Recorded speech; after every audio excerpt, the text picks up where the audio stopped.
Hello there, York County. I was just surfing. What? We have to? It's in the contract? Okay.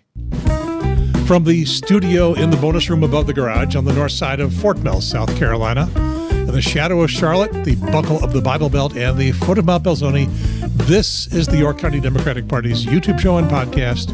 We call it YCDP. I'm a little ahead of myself. TV. All right. Got that out of the way. So I was just surfing YouTube yesterday a little bit, kind of enjoying sitting there in the glow of the South Carolina Senate's decision to abandon redistricting for the year. It had made the news. It had made the national news. It had made local news. It had dominated news up in Charlotte, the Charlotte TV stations. It led with the story at like 5 o'clock and 6 o'clock. And then by 11 o'clock, it was old news and they were on to something else. So I was looking around YouTube to see who else was covering the story. And I came upon this guy, this Benny show, whatever that is. I'd never heard of it before. Turns out, I mean, he's popular. He's got like 6 million subscribers out there in TV land and part of the Turning Point USA. And so I decided to watch and, see what they were doing. They were calling this show, what's it say up there? Republican RINOs betray Trump, vote against redistricting. So, of course, he's talking about South Carolina here. And I thought, okay, I can take it. I can see what the other side has to say about this for a few minutes, and I think you can too. Let's educate ourselves. Let's see what this guy is talking about. Here's the Benny Show. Breaking news, you have been betrayed again by the absolute worst of the worst, the effeminate, silk-stocking, country club, good old boy. Democrats? Southern white weakling Republican class. The Republicans. He's upset at them. Which I'm starting to know really, really well, having moved to the South. These are people who are doughy. I don't know where he lives. Have never known a hard day in their lives, who live inside of these red kingdoms where Democrats just effectively became Republicans, right? And sort of like a great swap and switch. Oh, whoa, hold on there. He is referring to a lot of history. He's squeezed it down into a very short little rant. Did I say rant? We can do rants here, right? There we go. Yeah, he's squeezed it down into a short little rant. He's talking about something that began actually in the 40s, but really hit its stride back in the 60s when President Johnson introduced the civil rights legislation, the Voting Rights Act, and Southern Democrats, which used to be a real solid voting bloc. You've heard of the Solid South. Used to be the South was all Democratic, and that was a leftover from the Civil War and Reconstruction, when the Republicans were the ones, Lincoln, the party of Lincoln, were the ones that favored emancipation and got rid of slavery after the Civil War. The South was Democrats, and they all opposed that. And that held for, I don't know, almost 100 years or so, until President Johnson introduced the Voting Rights Act and civil rights legislation. And it didn't happen overnight. It took another, this was in the mid-60s, it took another 20 years or so in the Reagan territory, maybe a little bit longer. And slowly, Southern Democrats abandoned the Democratic Party. And where were they going to go? They're going to go and join the Republican Party. The Republicans had been, I guess you could call it, moderate for the most part. They were conservative, but they were a little more moderate. I voted for a bunch of Republicans when I was growing up in Illinois. I was in the Chicago area. It was hard to vote Democratic because of the daily machine back then. Anyway, he has concentrated all of that. So now the Republican Party owns politics in South Carolina. Used to be Democrat. Now it's Republican. That's where he was going there. And they've never known any type of struggle. They've never known any type of hardship. I don't know about that. They're cozy and cushy hometowns here in like South Carolina. And they just think that you're dealing with the Democrat Party of Bill Clinton. and Arkansas. And, you know, our biggest debates are going to be on how much we spend on Medicaid and Medicare. How about that Southern accent? He's got it nailed, doesn't he? Now, who's responsible for this unwarranted attack on my person? Can we get some tax cuts? And that's not the Democrat Party of today. Those people don't live in reality. In fact, there's something wrong about there's something like very bad for your soul about not fighting every single day, living inside of like a Republican supermajority state like Indiana, for instance, where Democrats haven't been in power in like 50 years. You get lazy, you get soft. You don't remember what it's like to fight. And unless you go to San Francisco or Philadelphia or Detroit or Baltimore, Washington, D.C., you don't actually see what the left has become. Okay, now he's going to talk about us for a minute. So pay attention, because you might not recognize us here. Become a militant Marxist movement that is dead set on stripping all ability for us to have a republic in this country forever. And these people didn't wake up during Joe Biden. They'll never wake up. Yeah, and they betrayed you once again. Yeah, because I'm a dedicated Marxist. You are too, I'm sure. There's not really much question about that. He's got us nailed. Very sad to report, ladies and gentlemen, that we are going to have a tough map in the midterms. Now, it didn't have to be this way. The midterms could have already been won. Yeah. Now, pay attention over the next couple of minutes. Listen to the sense of entitlement that he has for the Republican Party and for congressional seats. It's like, well, if you look at other parts of his YouTube channel, it's like God gave it to him. The universe owes them control of the government. It is entitlement. They're not happy with the term entitlement, are they? The South Carolina Republicans, Senate Republicans, of course, always just betrayed you and refused to get rid of their obscenely gerrymandered, racist DEI congressional ghetto here that sends one of the worst members of Congress to Congress, a guy named James Clyburn. I don't know what he's talking about here. The obscenely gerrymandered map is one that has 6 Republican districts of our 7 and 1 Democratic district. So that is obscenely gerrymandered to make the ratio of 1-7, Democrat to Republican. When, if you aggregate statewide voting patterns or the voting patterns in the offices that are statewide, it's 35 to 45% Democrat to Republican. You know, there's no question that the Republicans have majorities almost every place except for the few metropolitan areas. Supermajorities in the House and in the state Senate. So it is obscenely gerrymandered that we have 1 Democratic district, and that is 1 too many. He's 85 years old. He's been in office for 40 years. None of that is relevant.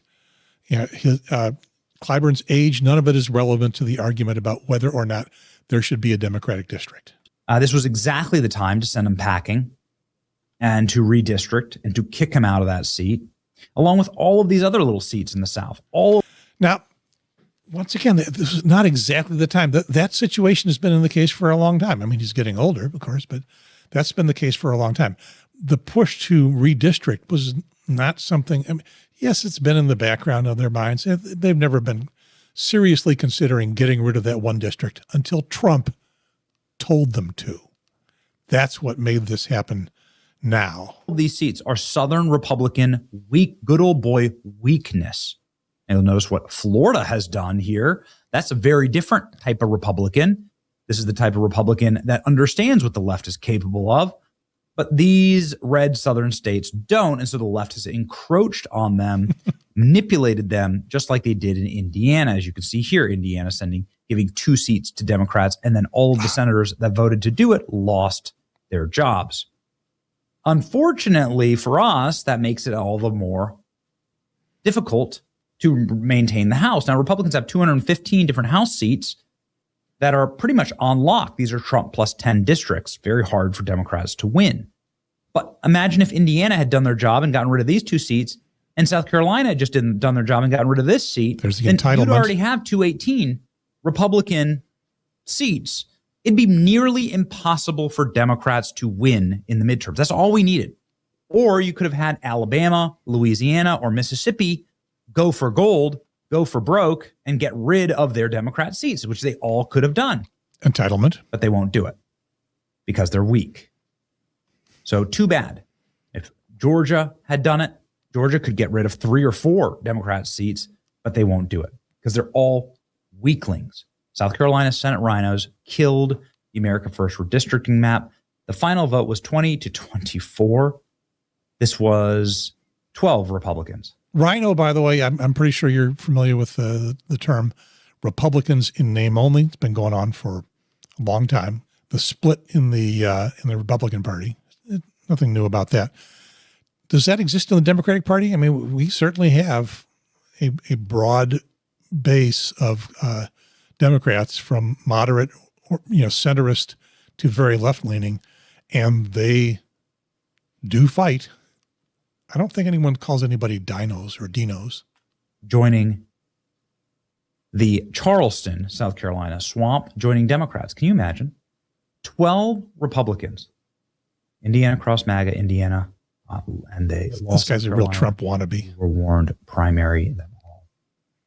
These are the names of the Republican traitors once again. He's going to refer to 2028 because we don't have any Senate elections this year. Senators in state Senate are elected on a 4-year term, and that is coincident with the presidential election. House members, I'm doing the civics thing again. House members every 2 years, and South Carolina Senate 4-year term, coincident with the presidential election, of which this year is not. Okay. Sorry, Benny. Back to you. Despicable. Supremely annoying.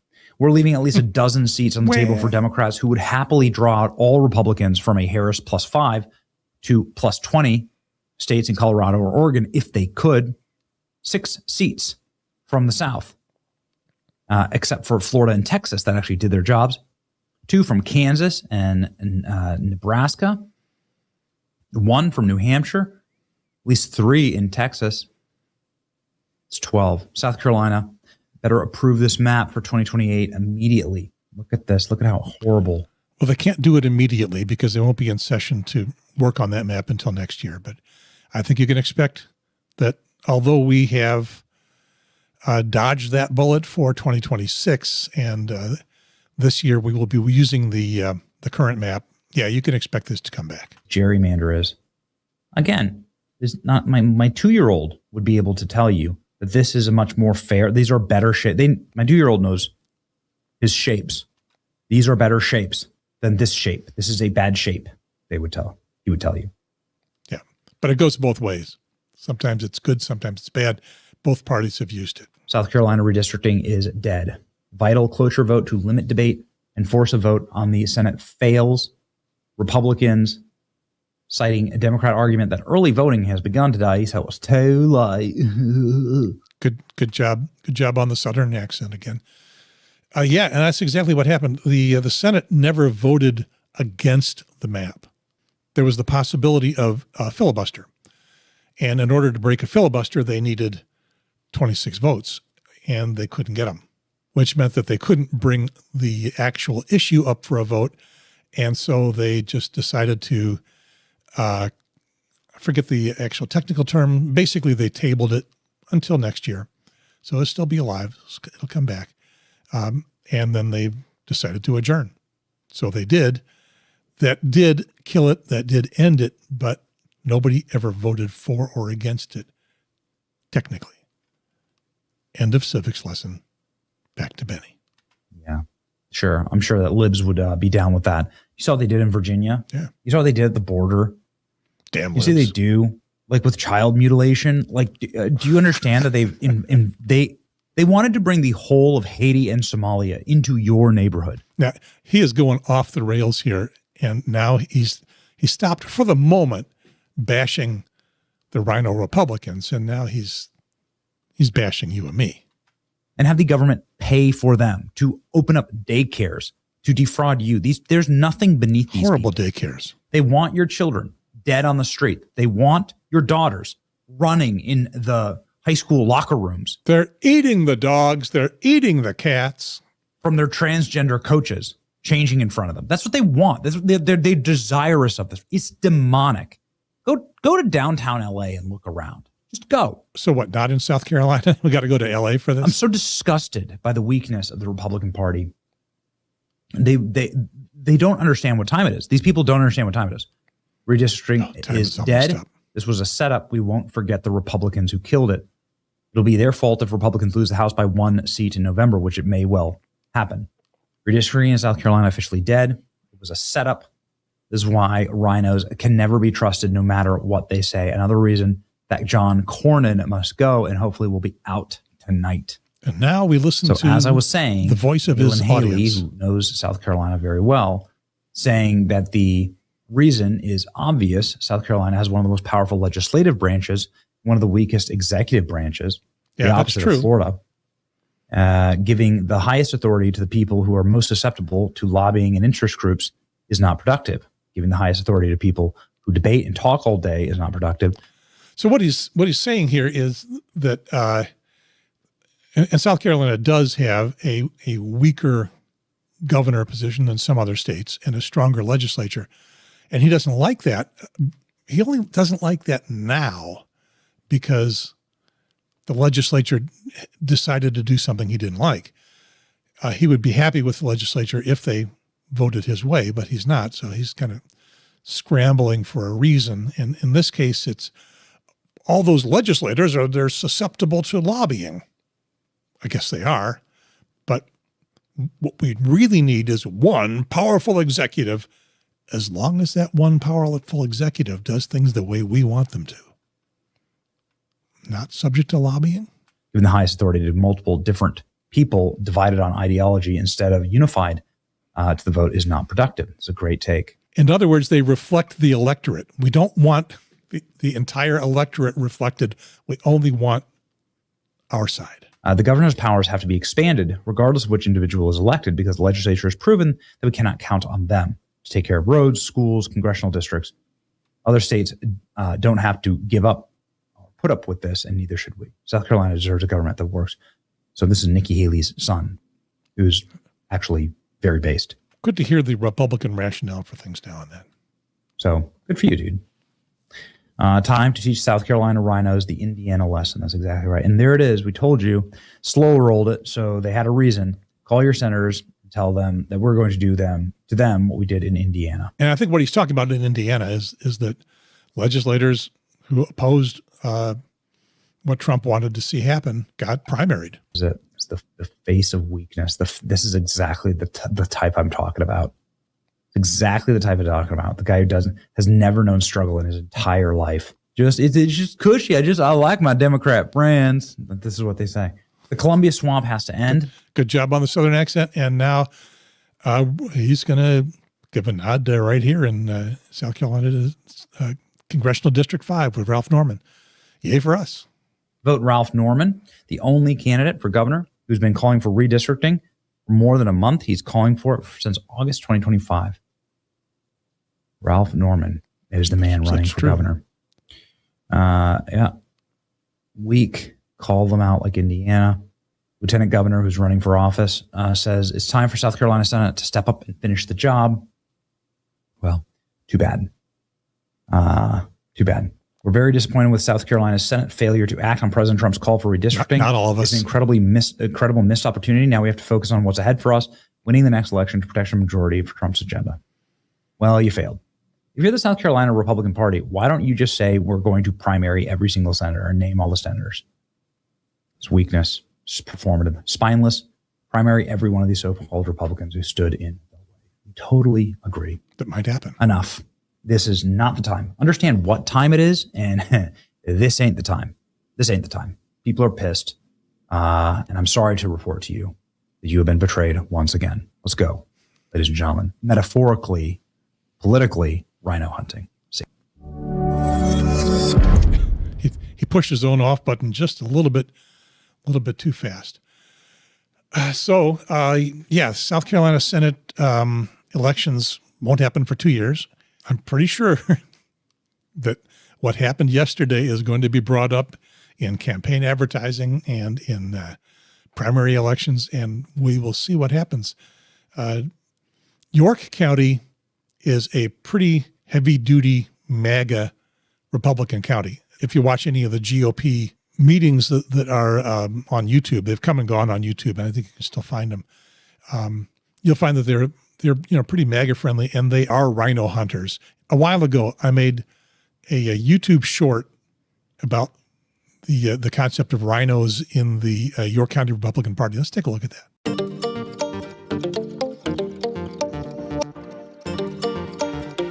I'd like to start by congratulating everybody in here. It sounds like, 2 years ago at your reorganization and convention, you probably had about 10% of America First patriots. And what you guys have now is something like 70%. I'm kind of thinking it's like 100% in this room.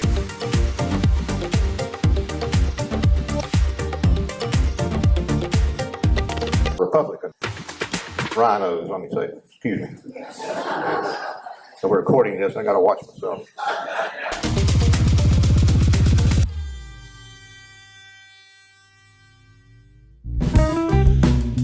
All right.